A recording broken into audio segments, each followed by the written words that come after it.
Climate change isn't just about hotter summers or melting ice. It's also changing how diseases spread and how humans are affected.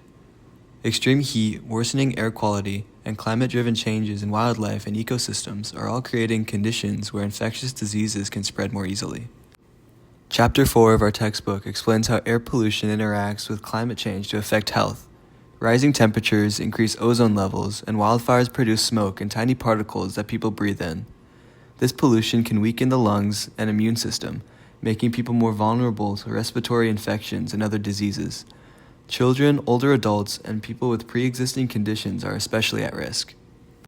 Chapter 8 looks at the mental health impacts of climate change. Events like floods, heat waves, and wildfires can cause stress, anxiety, depression, and PTSD. Mental strain doesn't just affect emotions. It can also reduce immune function and make people less likely to seek medical care. Additionally, when disasters force people into shelters or overcrowded conditions, infectious diseases can spread more easily. Mental and physical health are closely linked, and climate change stresses both. A couple of peer-reviewed pieces I found reinforce these ideas. For example, Ogden and Lindsay show that warmer temperatures allow ticks to survive longer and expand into new regions, increasing the risk of tick-borne diseases like Lyme disease.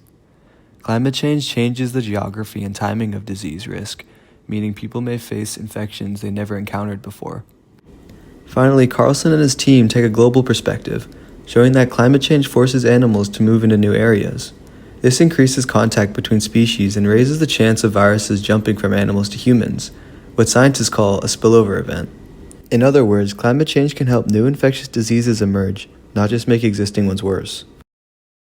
Together, these chapters and studies show that climate change impacts infectious diseases in multiple ways. It weakens our bodies through heat and pollution, it stresses communities and health systems, and it creates conditions for new diseases to appear.